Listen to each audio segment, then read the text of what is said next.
Good evening, everyone. Welcome to the First Steps in Starting Your Business by Maryland Capital Enterprises. My name is Nick Rudolph. I am the Baltimore Regional Director. And today we're just going to go over some thoughts to have before starting your business, some planning tools, some of the skills that you will need, and then we'll talk a little bit about business plans, cash flows, and access to capital. We don't have a lot of folks on today, so feel free to just unmute yourself if you have a question and just ask. Feel free to interrupt me. I will stop at various points during the presentation to see if there are questions, and of course, we'll leave some time at the end as well. But let's go ahead and get started. So we are Maryland Capital Enterprises. We've been around for 27 years, serving the Eastern Shore of Maryland. We started off doing $500 loans on the lower shore. We developed a relationship with the SBA and became an intermediary lender. Then in 2012, we hopped over the bridge to the Western Shore. So now we're able to serve the entire Eastern Shore, Baltimore City, Baltimore County, Anne Arundel, Harford, and Cecil counties with loans, but we can serve TA at a more expanded region. So what we do is what most people think of us as doing is, of course, the loans. But in addition to that, we've got what we call technical assistance, which is what this is. We offer one-on-one counseling, webinars, and all sorts of free services to small businesses. We're also an SBA Women's Business Center in both Baltimore and Salisbury. That means we have some enhanced services, and you can find out more about those at Women's Business Center at marylandcapitalenterprises.org or generally about MCE at marylandcapital.org. So we are a lender. We are an SBA intermediary lender. They don't actually give out loans. We lend out money that we raise from other sources like the U.S. Department of Treasury, USDA and states, DHCD, and other departments like that. And they back those loans. But again, we still provide that free counseling and training whether or not you're going to be applying for a loan. So let's get into the first steps for starting your small business.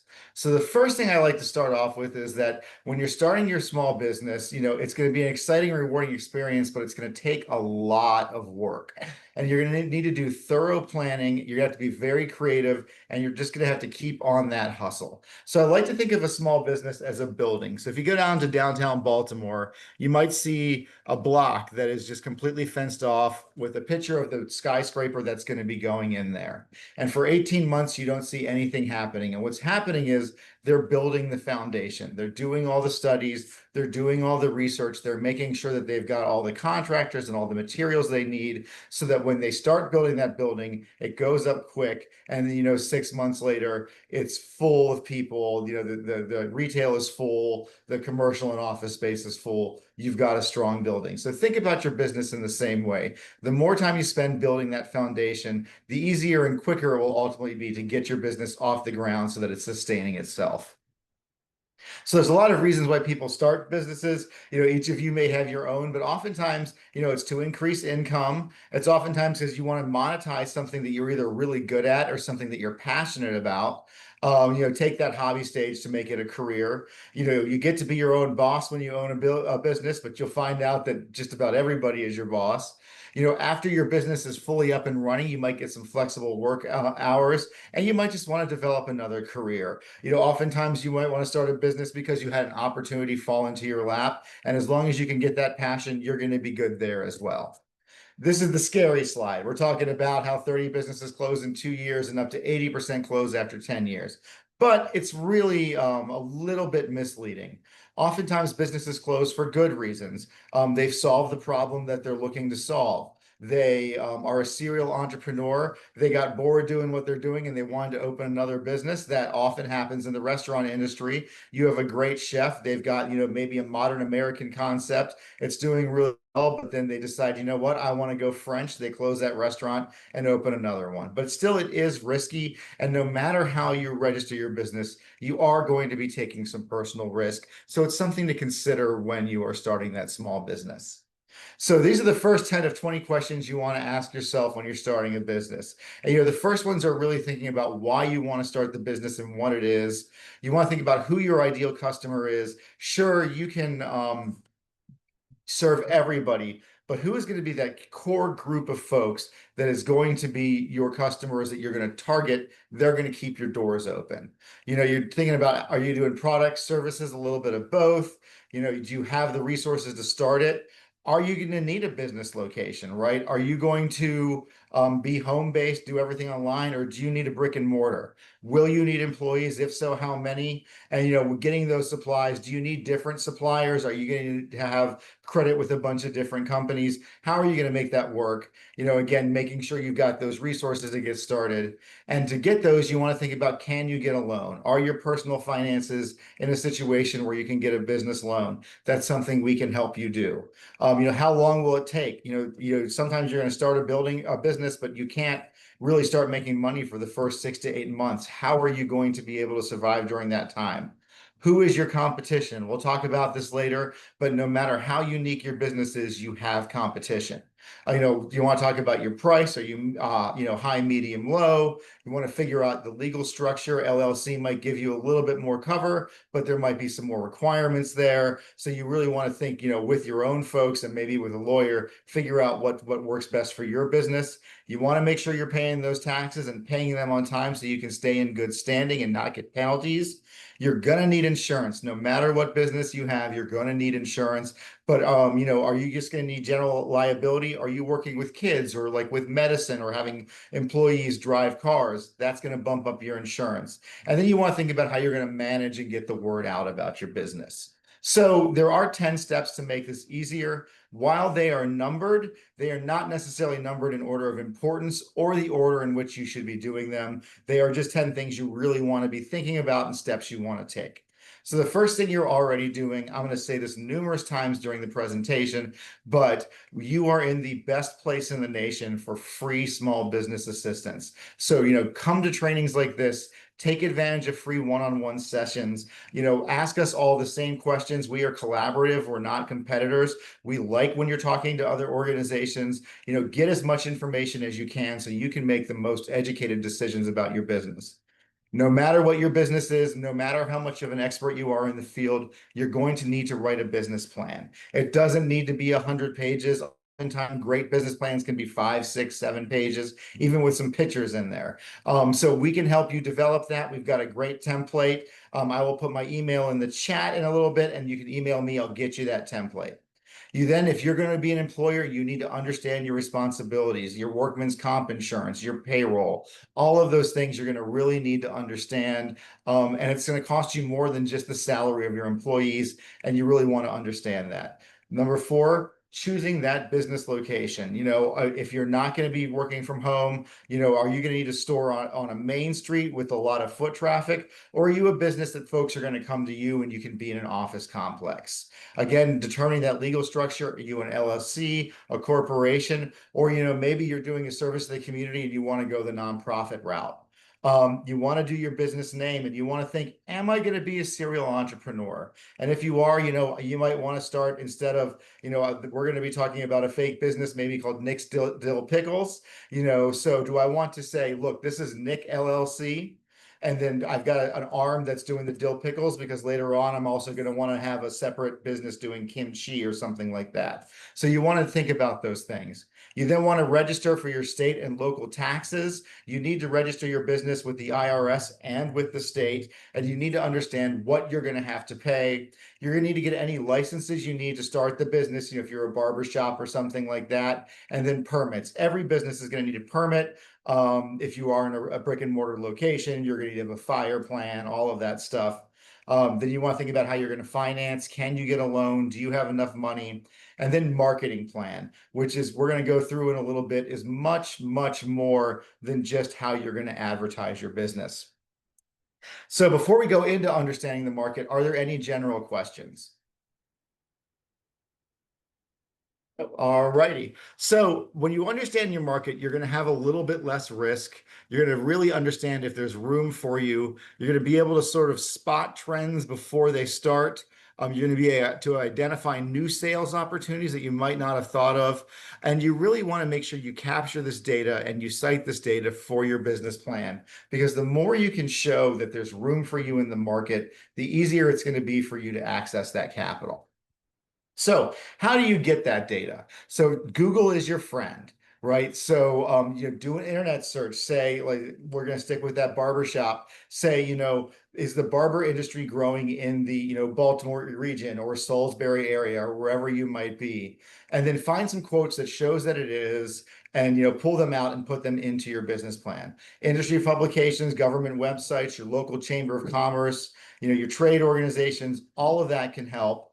Also, competitors often are willing to talk to you about what they're doing, and they're willing to help you out. So, go check out what other folks who are doing the same as you are, and understand that you can be getting this data, locally, regionally, and nationally.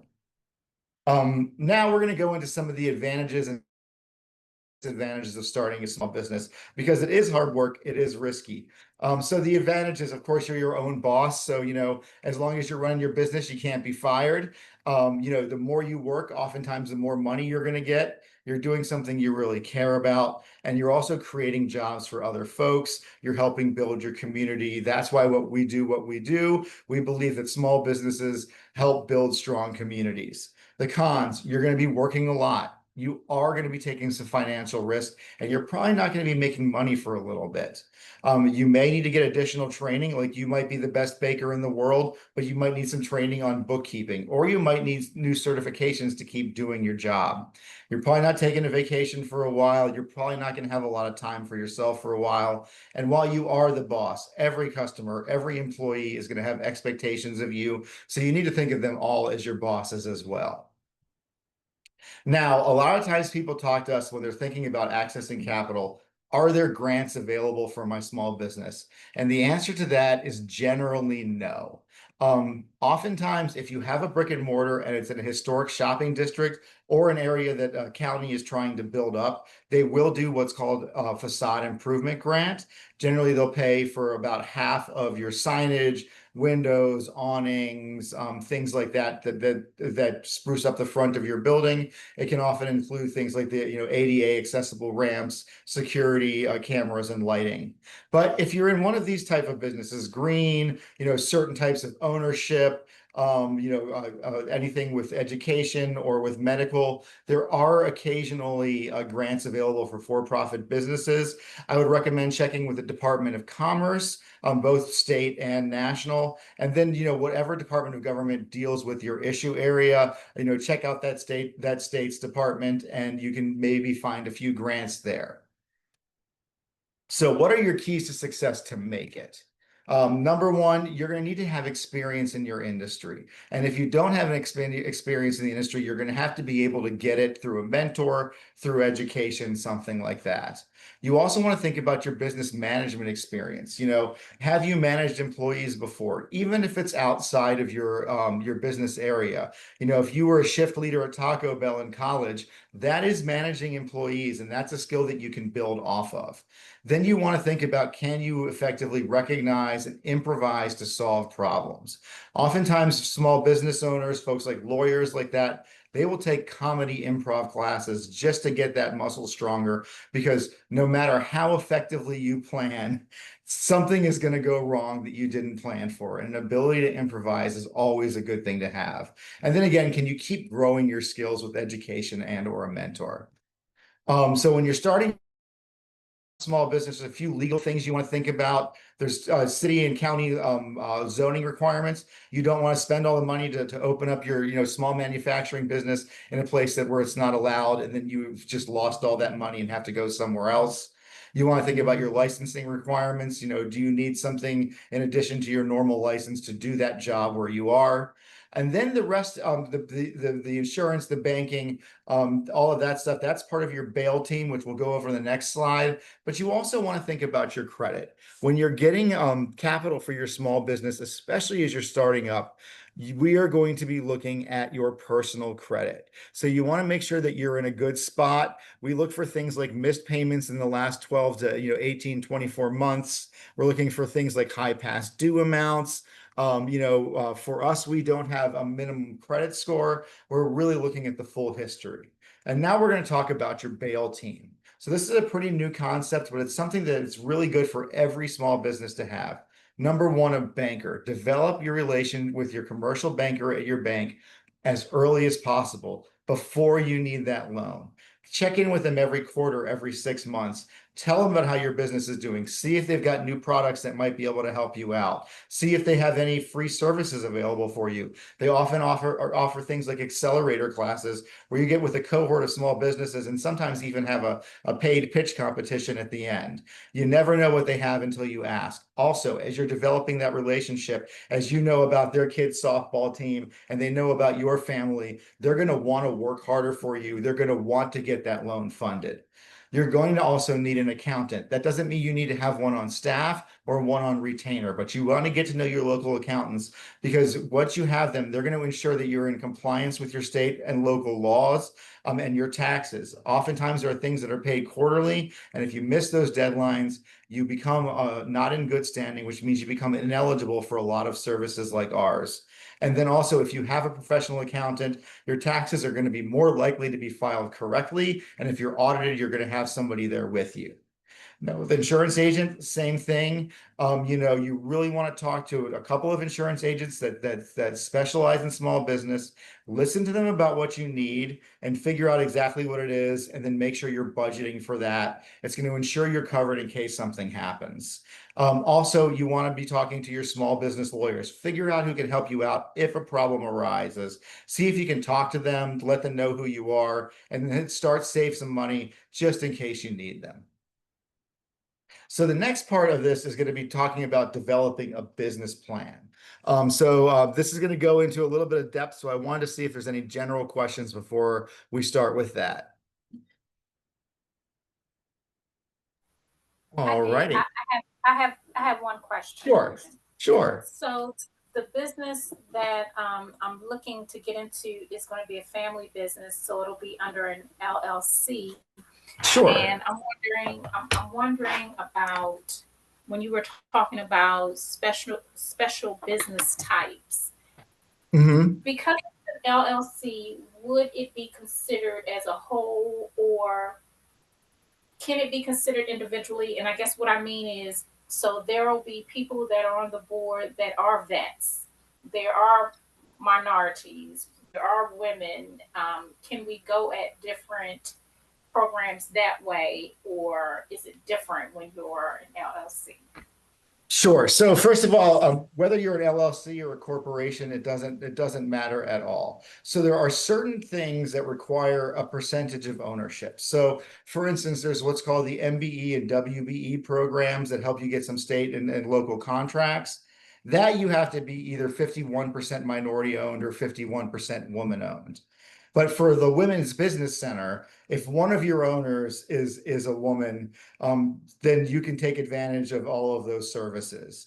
If there's ever a minority business center, generally if you have one person of membership of ownership of who's whatever it is, you can take advantage of those services. The 51% rule usually comes in when you're talking about contracts, certifications, loans, and things like that. Okay, so one other question. Sure. Credit. Does that pertain to credit as well? Are we looked at as a whole, or will we be individually looked at? How does that work? Sure. So the way, and each bank and lender is going to be different, but the way that we do it is that anybody who owns 20% or more of the business, we're going to be looking at their credit. If you have an ownership structure where nobody owns 20% of the business, then we're going to want 3 or 4 people to be the guarantors and the folks that are showing us their credit and, signing on the dotted line. Okay, thank you. You are welcome. Alrighty, so let's get into the business plan. Now, first of all, business plans seem scary, but the truth is they're pretty easy to write, and there are tons of organizations out there that are happy to help you do it. So, what is a business plan and what should it contain? So what the business plan is a blueprint for your business. When I was talking about building that foundation, these are your blueprints. It's going to help you understand your business. It's going to help you understand your market and your industry, and it's going to give you a plan of how you're going to operate. But you also want to think of the business plan as a resume. You might be sending it to different organizations or different folks for different reasons. If you're sending it to a bank, they will be happy that you're hiring from within the community and that you're sponsoring the local kids soccer team or whatever. But what they're really concerned about is, are you going to be able to pay back that loan? If you go to what we are, which is called a CDFI, a Community Development Financial Institution, who are a nonprofit, we're looking at the whole story. So sure, we do want you to be able to pay back that loan, and we are going to look at that, but the story becomes more important. Being part of the community becomes more important. So you really want to highlight different things depending on who your audience is. So now we're going to go into the business plan. We break ours up into 4 sections, but you know how to tell your business story better than we do. So if you do it better in a different order or different sections, as long as you've got this information in the plan, you're probably going to be good. So the first part is actually the part I recommend writing last, because you might be pulling from the rest of the document. But this is your executive summary. Now, in your first sentence, especially if you're looking for a loan, you really want to let folks understand who you are, where you are, what you are, and what you're looking for. So in my Nick's Dill Pickles example, my first paragraph of my business plan will be: Nick's Dill Pickles LLC is a wholesale dill pickle operation operating out of Baltimore, Maryland. And we are seeking a loan of $10,000 to buy new pickling equipment. If that's what it starts off, your reader is going to know who you are, what you do, and what you're looking for. So as they're reading the rest, they know what questions to ask themselves. Then you're going to want to talk about why you opened the business. Talk about your passion. Talk about, what drove you to do this. This is where you can get more into that sort of grant writing, the more flowery descriptions of what you're doing. Talk about your inspirations. Did you see elderly family members not being taken well care of in assisted living, and you want to do a better job? Is there some sort of, spiritual calling to doing what you're doing? That stuff is important. So make sure that you talk about that. Then describe in more detail what your business does. And then finally, make a more detailed ask. Talk about how many pickling pots are you going to be able to buy with $10,000? How much of that is going to be spent on marketing? How much is going to be spent on labels? The more detailed you can get, the easier it's going to be to get that loan approved. Then you're going to go into your biggest section of your business plan, which is your marketing plan, which, as I said before, is so much more than how you're going to advertise your business. So the first thing you're going to do is you're going to describe your industry, and you're going to talk about how it's going to grow with that data that you looked for earlier. You want to, highlight, especially in your region, that it's growing. Then you want to talk about your target customer base. You're opening up that salon in downtown Baltimore. You can cut anybody's hair, but you might figure out, after talking to some financial people and getting the demographics of the area, that, you should be focusing your advertising on African-American women who are 25 to 55 who make over $100,000 a year. You get those folks coming in regularly, then your business is going to survive. These are numbers and demographics that I'm completely making up in my head, just so you know they're not real numbers.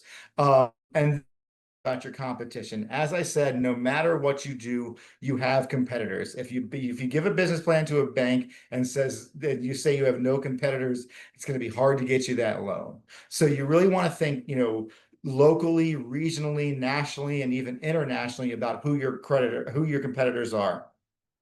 We had a comic book shop. The owner in their business plan listed 2 local spots that were, within 10 miles of their store, and then Amazon, and talked about, how everything that's available at the shop is also available on Amazon. And then, you talk about what they do well and say, but I'm going to be able to survive because I'm going to be able to offer a level of customer service that Amazon can't give. We're open up near other places like movie theaters that might help grow our business. Then you want to talk about your costs and pricing. So, are you going to be high-end, middle of the road, or a value proposition? And there's room in the market for all 3 of those. And through all of that, you're going to be able to get your marketing sales strategy, how you are going to advertise your business. If you're a restaurant, social media and regular advertising is probably a good idea.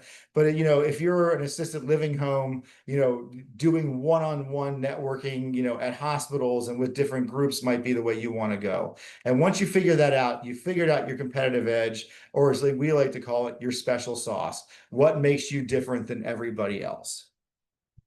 Then we're going to go into your organization and operations section. This is really where you're talking about, are you brick and mortar? What are your hours? How is your business legally formed?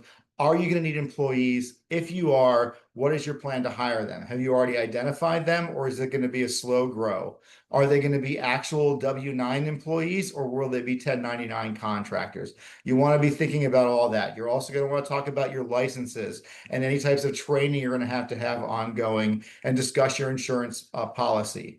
Then you want to talk about your quality control, not just how you're going to get your product or service out, but if something goes wrong, who's answering the phone, what are your hours, and how are you going to deal with that? And of course, you're going to want a contingency plan. You get sick, you can't work for 3 months. How is your business going to survive? And we are coming at the end of the whole COVID thing, but just talk a sentence or two about, if you or one of your employees can test positive, or you find out that, customers that were in close proximity with each other, somebody tested positive, what are you going to do? The last section is then your financial plan. And this is going to look different whether you're a startup or an existing business. If you're a startup, you're going to want to talk about your startup costs. Put your estimates for equipment that you want to buy in there. You're going to want to talk about your break-even point. How many sales or how much do you have to do each month so you can pay yourself, pay your employees, and pay all of your responsibilities? What does it take to break even? You're also going to want to have, and we'll go into in a little bit more depth, 2 years, at least sometimes 3 of cash flow projections broken out monthly. Now, if you're an existing business, you might want to put your profit and loss statements and your most recent quarterly balance sheet so folks can see an idea of how your business has been doing. Also, if you're applying for a loan and you have some personal credit issues that are going to pop up on your credit report, talk about them there. Talk about why you may have missed some payments, and there's lots of good reasons, right? So somebody who had to not work for 6 months because they were taking care of their parents, as they were transitioning to the next stage, they're going to have a very different, reason for not paying their bills than somebody who went to Disney World 3 times last year and just didn't pay their credit cards. And we're able to look at that, and that is absolutely, that's why we exist. So I'm going to go into cash flow projections, but while we're in this section, are there any questions about the business plan? Nope. All righty. Cash flow projections, what are they and what do we need them? Well, it's a document that's going to show you all your income and your expenses so you can figure out if you're making money, if you're making a profit. If you're bringing in $1 million a week, but it's costing you 1.2, you don't have a successful business. This is going to help you identify that. So why do we need them? Well, if you want a loan, you're going to need them. They're also just a great planning tool. You can say, this is what I think is going to happen. And then you can go through and check and see and make sure that it is what's happening. And if it isn't, you can make your changes. And then, of course, like I said before, it shows you the difference between cash flow and profit. It's just good governance. And it's also an ability to figure out when you can start taking money out for yourself from the business. So some important things to think about. Number one, we can send you a template that does all the math for you. It looks like this big scary document in the right-hand corner, but there's a lot of good news with that. Number one, you are able to work with one of our business consultants, oftentimes myself, to do the cash flows with you. It usually is a Zoom meeting that takes less than an hour to get 2 years of cash flows. It's a living document that will change over the entire life of the business. And not only will the projections not be 100% accurate, the majority of the cells on this are not going to be what happens, and that's okay. You also want to be realistic in here. You're going to make $7 million in year 1, but that might scare away a banker or CDFI. So you want to show that in a worst case scenario, you can make your bills, you can pay your employees, you can make sure you have a quality of life. Then you want to make sure you include as many income and expense streams as possible. This is going to help make it a more useful document. So we're going to talk about the restaurant industry. You can break it up between dine-in, carry-out, and catering, or you might want to break it up between, food, liquor, and merchandise. If you thought you were going to be 70% food and 30% liquor, and then you find out that you're more 60-40, you can start doing some investigations. Is the problem that the food program is weak, or the positive that the drink program is strong? And then you can figure out where you want to invest. Do you want to invest more in strengthening the drink program, or do you want to bring up that food program? You can make those decisions if you have that data. You also want to think about, do your sales change month to month? If you're a landscaper, you're busier in April than you are in January. You want to make sure you put your loan as income. That is considered income, and your payments are considered expenses. If you already have funding from somewhere else, put that loan in as income and expenses. And then, of course, as I said before, we want to make sure that you're paying yourself. We are a nonprofit. We're about you having a good quality of life, and we're going to want to make sure that through your business, you're able to have one. So are there any questions about the cash flow before we go into access to capital? Alrighty, so this is exactly what most folks want to talk about, and that's how can we get the money? This is our process. It's similar to other CDFIs, and honestly similar to some banks, but there will be differences. But this is how it works for us. So our small business loans, these are our traditional business loans. If your business has been around for 2 years or less, and that's 2 full tax years, you're eligible for up to $35,000. If you've been around longer than that, that jumps to $150,000. The term is going to be based on the size of the loan. 50,000 might be 5 or 6 years. Anything over 100 would probably be 10 years. Interest rates are set at 6 to 12%, but generally our loans are going in the 7, 8, 9% range.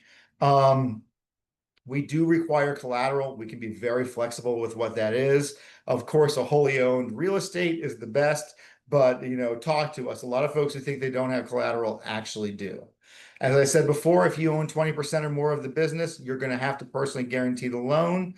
We do have an application fee. Important to note, every service I've talked about before is absolutely free, whether or not you apply. This is really the only time that there's money changing hands. So it's a $100 application fee plus $25 per owner for a credit report. So $125 for a single owner, $175 for 3 owners. And that's paid up front. We only do a TransUnion pool, and we do a soft pool, so it will not impact your credit. We can also give you a full copy of your credit report and explain to you how banks read it so you can understand where they're coming from.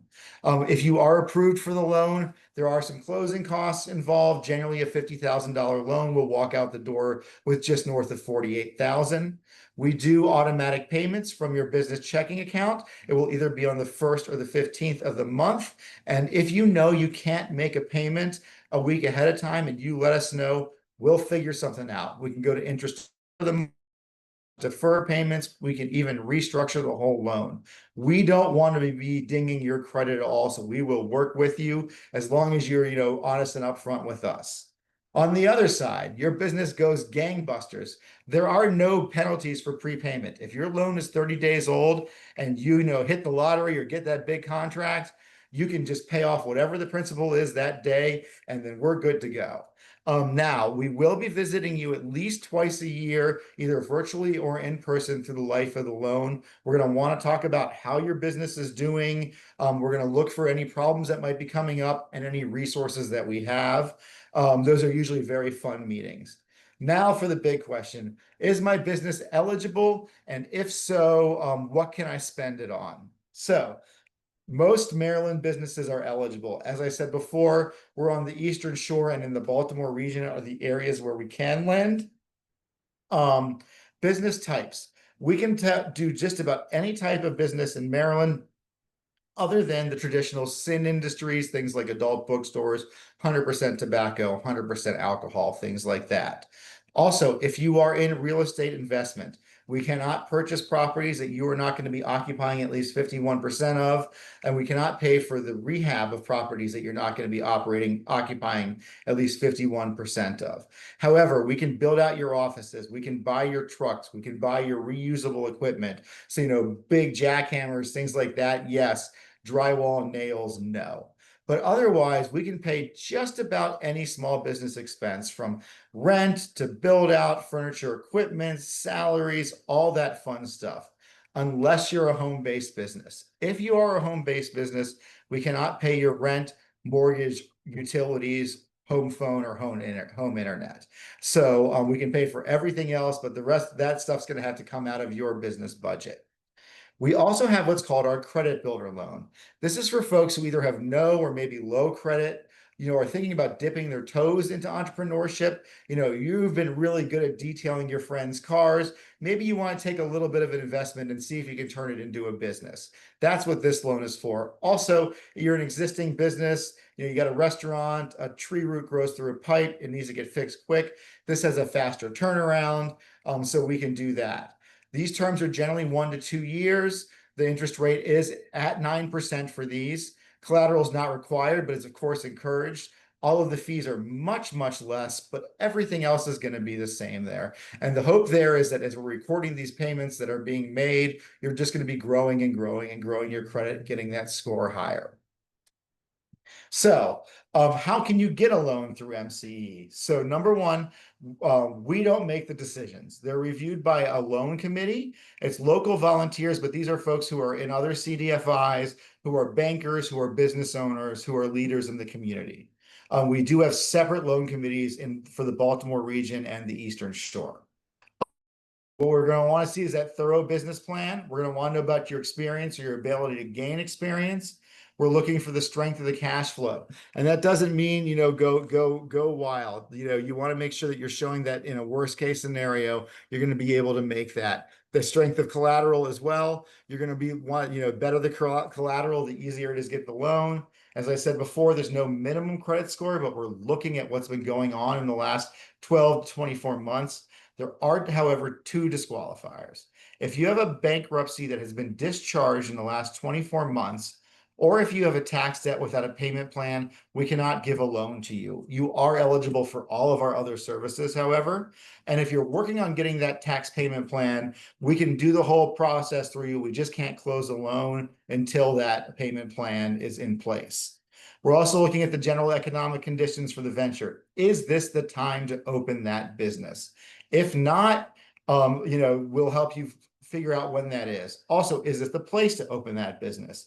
If there are, let's say, 12 pizza shops in a 2-block area and you want to open a pizza shop right in that area, you're going to have to show us that there's room for you in the market. And then your ability to repay the loan. Let's say that the business is not successful. Can you hop back into the workforce because you're still going to owe that money and make that loan payment? So what documentation do you need? It looks like a lot, but it's really easy to put together. So for us, all of this is done online. You'll fill out our client intake form. That will get you assigned to a business counselor who will help you develop the rest of the application. The application is done online. The business loan application is where you will be uploading all of these documents. For all businesses, we do require the business plan, 24 months of cash flows, 3 months of personal bank statements, and 2 years of personal tax returns.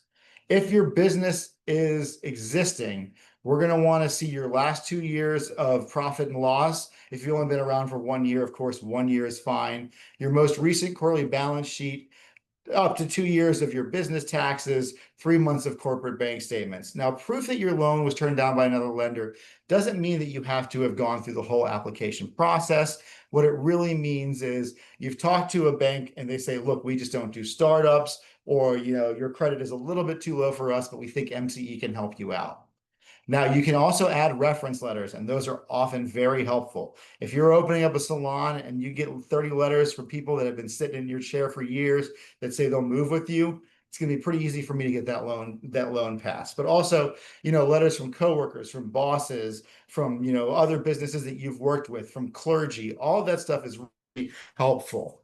Other attachments you might want to add are, any leases, any estimates, any invoices, licenses, contracts, any type of media you already have, if you've got marketing materials, all of that stuff helps tell your story. So what happens next? We take applications to the first Friday of the month. Once the application is in, we're going to review it. We're going to ask questions. We're going to strengthen the business plan and the cash flows so that on that fourth week of the month, our staff can present the best package to our loan committee and hopefully get you that loan. One important thing to know is that we generally do not partially fund loans. We trust you to be the experts to know how much money you need. So if you apply for 50,000 thinking I need 25, you're probably not going to get it, because the way we look at it is if you say you need 50 and we give you 25, we're setting you up for failure with debt, and we don't want to do that. So let's say it's a yes. Then the commitment letter is going to be issued, usually 3 to 4 weeks for funding. Now, if you are using a piece of real estate as collateral, we are going to need a appraisal that is going to be 12 months old or newer, but don't get that until the loan is approved. Are there any questions on the loans or the loan application process? Yeah, I got a question. I'm Sure. kind of curious as people are pushing me to start my nonprofit. There are some organizations that say I can partner with them and they would help me in reference to the loan application and the funding and other kind of. Now, is that viable? Does that work? So there are organizations that do that. What I would recommend doing is there is a group called Maryland Nonprofits, or also sometimes known as the Maryland Association of Nonprofits. Right. They are a legit group that's there to help people start and grow their nonprofits. So they'll be able to point you towards grants instead of loans, because if you have a nonprofit, you really do want to be doing grant funding. So what I would recommend is reach out to Maryland Nonprofits, and they'll be able to better know if the folks you're talking to are legit. Cool. I appreciate that. Awesome. Awesome. Thank you. All right. So now we're going to go into sort of the end of the presentation. So number one, as I said before, there is nowhere else in the country with more free resources for small businesses.